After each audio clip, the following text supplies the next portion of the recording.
91 yillik Chirchiq. Bizning shahar, bizning tarix. Bu shahar oddiy xaritadagi nuqta emas. Bu minglab insonlarning bolaligi, xotiralari va kelajagi. Bugun Chirchiq 91 yoshda.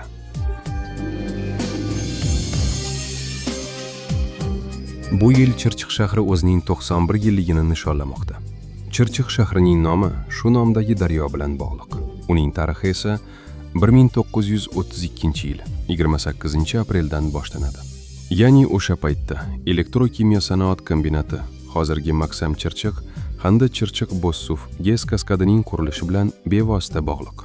1934-yilda shaharni rasman qurish bo'yicha ishlar boshlangan.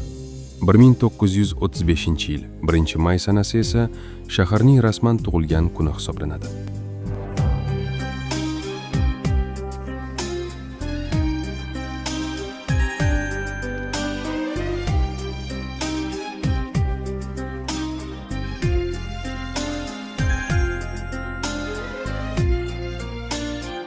So'nggi yillarda Chirchiq shahri sezilarli darajada o'zgarib, yangicha qiyofa kasb etmoqda.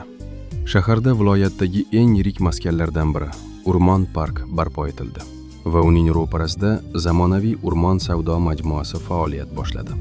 Yaqinda, atigi bir oy avval Chirchiq dehqon bozori qarshisida yer osti piyodalar o'tish yo'lagi foydalanishga topshirildi. Bu esa yo'llardagi tirbandliklarni kamaytirib, piyodalar xavfsizligini sezilarli darajada oshirdi.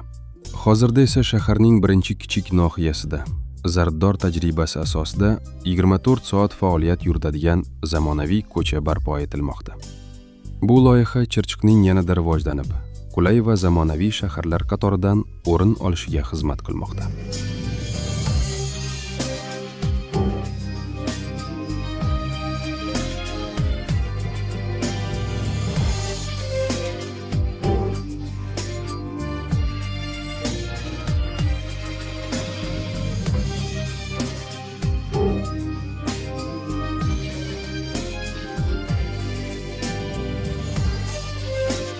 Yaqin kunlarda esa Chirchiq shahrimizga zamonaviy avtobuslar keltirilishi kutilmoqda. Bu esa jamoat transporti tizimini yanada yaxshilab, aholiga qulaylik yaratadi. Bularning barchasi Chirchiqning tobora rivojlanib, qulay va zamonaviy shaharga aylanib borayotganidan dalolat beradi. 91. Bu oddiy son emas. Bu tarix, hayot. Chirchiq shahrimiz bundanda gullab yashnasin.